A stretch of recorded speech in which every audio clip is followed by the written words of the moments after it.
Well, last Sunday, thanks to my son Xavier, who is 6, I was operating on less than 5 hours of sleep. When Pam and I had our weekly Bible study this week, she said, "You seem tired on Sunday. Are you okay?" I said, "Well, I was operating on less than 5 hours of sleep. Why?" Because my son decided to wake up at 3:30 in the morning and get everyone else up in the house with him, including the dog. So by the time Sunday evening rolled around, let's just say I was not my best self. After repeatedly telling him not to kick or throw things in the house, I'm standing in the kitchen when all of a sudden a stuffed animal flies over the kitchen counter and knocks over one of my old bamboo plants and the several breakable items that were sitting on that little shelf above the sink in the kitchen. Well, like any good parent, I graciously told him, "Please don't do that again," and picked it up. No, I did not do that. I yelled, I screamed, I took the toy away. In fact, I may have thrown it away. And I proceeded to put myself in timeout. Well, later on, I began to think about the expectations we have of our children. We expect our children to sleep through the night.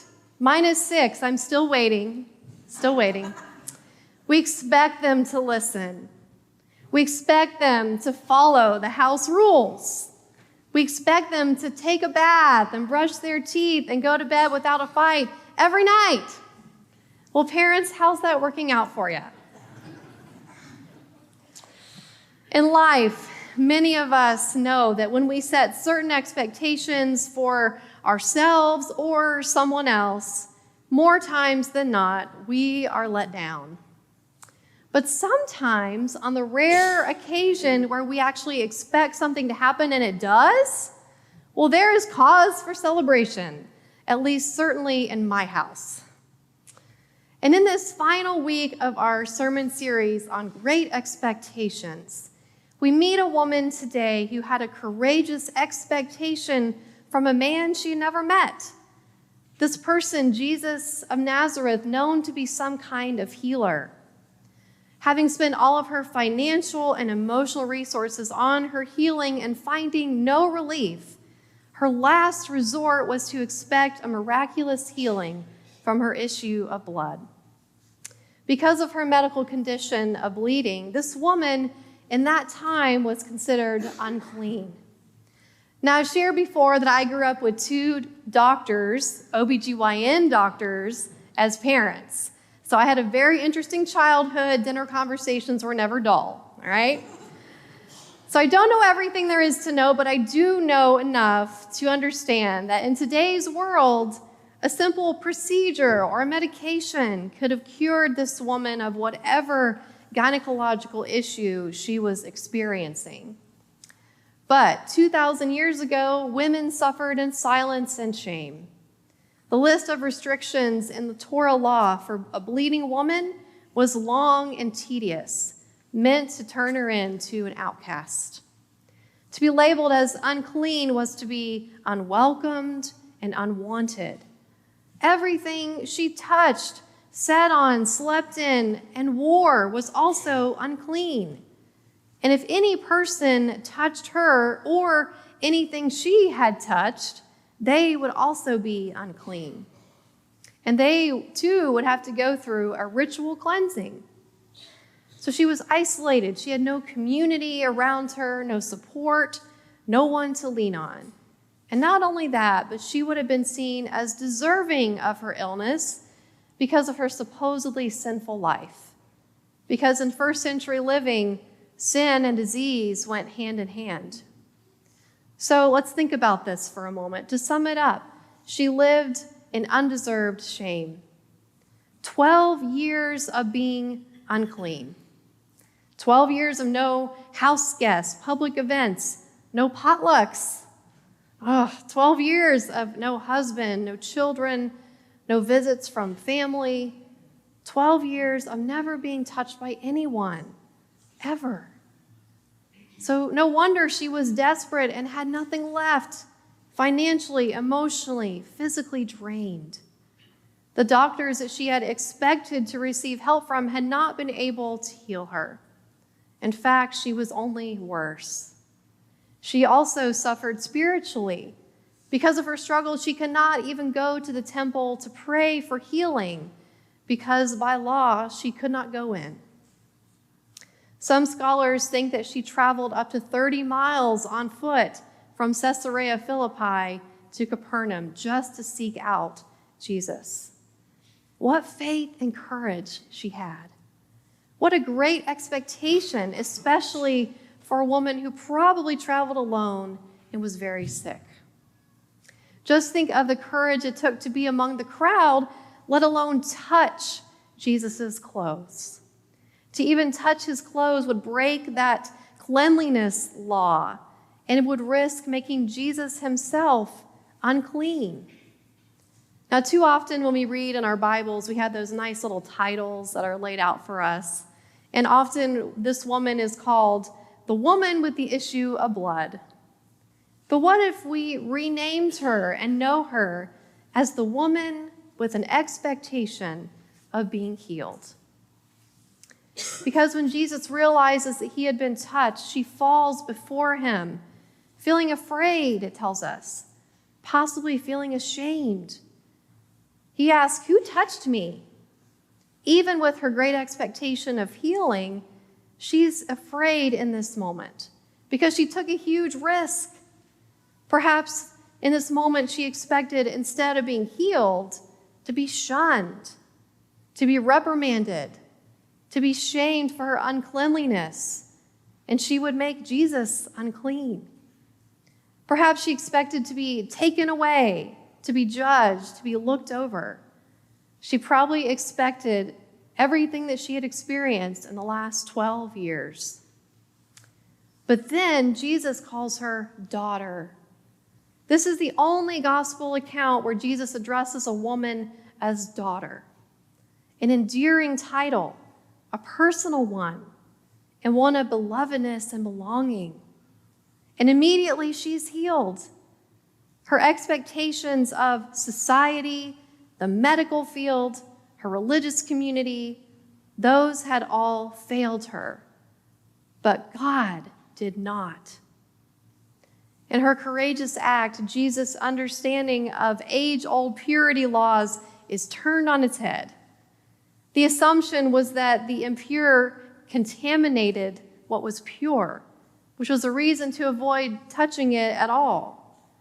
But instead of impurity flowing from her to him through unclean touch, healing power had flowed from him to her. This shows us that perhaps purity and divine power is stronger than impurity. So how far then can we take this? That forgiveness is stronger than sin, that good is stronger than evil, that healing is more powerful than illness, that our expectations of God should be stronger than the expectations we have of society and even ourselves. When I was in seminary, I had a professor that said of a recent poll that 80% of United Methodists do not expect to experience the presence of God on Sunday mornings. 80%! So don't look now. But perhaps anywhere from 7 to 10 people in your pew this morning did not expect to show up today to experience the actual presence of God in worship. That means that many of us woke up this morning and thought, well, I'll go to church and just see what happens. We don't expect that this sacred time in our week will be where we actually experience the holy. It's a two-way street, isn't it? Our relationship with God is first and foremost a partnership. If we expect God to do great things, then God expects us to do great things too. If we expect God to show up in our lives, God expects us to expect God's presence. How often do we tend to look for the worst possible outcome of a situation instead of actually expecting something good to happen? Or what if we prepared our hearts each Sunday to come to worship expecting God to be present in this place? Now, many times this comes out of routine or fear.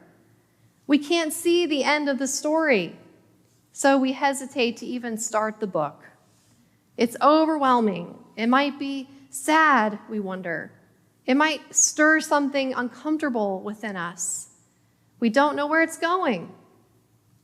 Well, a young man named Jimmy Amaziel recently said, "Sometimes you don't have to know what to do, you just have to be ready to do it." He said this in response to his courageous act of rescuing a baby out of a trash can while visiting family in Haiti back in 2017. The local people looked on and were afraid to touch the child because they feared that the child was either evil or cursed. But Jimmy stepped in. We're going to take a look at his story. A Texas State University student is in the process of adopting a baby he found in a trash can while visiting his family in Haiti back in 2017. This is a heartwarming story making national headlines. KXAN's Sarah Alshay spoke with a student who explains why he had to bring that baby home forever. When I woke up that day, I was totally unaware that my life was about to change. A decision Jimmy Amaziel never expected he'd have to make. My life has changed forever. Back in 2017, while the 22-year-old was visiting his home country of Haiti, the Texas State University student heard a large crowd gathering in the streets. So there were about 15 to 20 people staring at the baby on the pile of trash. A baby boy covered in fire ants crying out for help. He had no clothes on. I could hear the pain in his voice. While others stood back, Amaziel sprung into action. I couldn't think of anything but to save it. He picked up the baby and took him home to his mom, where they bathed, clothed, and fed him. Amaziel says police investigated but couldn't find the parents. So a judge asked him a question he wasn't prepared for. Would you be willing to be his legal guardian? After taking a few nights to think it over, Amaziel says he took a leap of faith and said yes. Sometimes you don't have to know what to do. You just have to be ready to do it. That same baby boy left in a trash can is now 5-year-old Emilio Angel Jeremiah. He loves music. He has a $1 million smile. Amaziel is now in the process of trying to legally adopt Emilio, and as he reflects on these past few years, Amaziel says that life-changing decision was the best decision he could have ever made. Transform his life from being abandoned in the trash to a wonderful treasure. Sarah Alshay, KXAN News. What a beautiful family. I can just imagine being a part of that crowd that day surrounding this child and then being honest with myself, looking around, expecting someone to do something. I think we've all been in those situations where something is happening and where there's some kind of unspoken assumption that, well, surely someone's going to step in, right? But what if that someone is you? That is what Jimmy experienced that day as he nervously picked up that child out of the trash. It was a leap of faith, he said. We might imagine God whispering into his heart, saying, I have an expectation of you, that you will be a part of this child's story, starting with saving his life. What courage it must have taken him to live out that expectation, that Jimmy's faith would lead him into this difficult and unknown journey. And today we celebrate that little Emilio will be officially adopted by Jimmy because on July 27th of this year, he set up a fundraiser to help raise money for the adoption fees with a goal of $60,000. And the following Friday morning, after he had set up the GoFundMe page, over $79,000 had been raised. Someone said, love and light on your parenting journey. Well, Jimmy says he plans to use the extra money to fund Emilio's education and to support local orphanages in Haiti. He also dreams of starting his own nonprofit to help orphans and needy families in his home country. What an affirmation and celebration of courage and stepping in to do something that we feel is expected of us. Because if not us, then who? If we will not advocate for ourselves or for those unable to speak, then who and how? Well, this courageous woman in our story today decided to go forth with her expectation that she would be healed. And Jesus went above and beyond anything that she could have ever imagined. He did away with those negative expectations that she clearly carried with her in those fearful moments. He sees her. He heals her. He thinks differently about those age-old purity laws. And he affirms her as a child of God, as a daughter. And with this affirmation from Jesus, she is made well and restored to community. She is empowered then to take up the rest of her life, to have connections, to build relationships. She is saved from shame, isolation, and pain. She is accepted back into community and restored to life. So I believe that we have to give this woman who touched Jesus, this woman who had the expectation of healing, we have to applaud her for knowing exactly what she needed to do. Many of us go about our lives not realizing that we hunger for what we need, but are afraid to expect it. And the ways also that we feel seen and loved to advocate for ourselves. We feel that perhaps our expectations from God are too high, or perhaps too low, or anywhere in between. Perhaps we've been let down so many times by society, by people, and even the expectations that we set for ourselves. But let's expect more from God. Let's expect more of ourselves as we hand over our weaknesses, our fears, and our shame to the one who is able to heal and restore. And in doing so, may we be courageous enough to use our voices for good in this hurting world. That when God expects something from us, we hear that call as we expect God to do great things. And who knows, we may even surprise ourselves.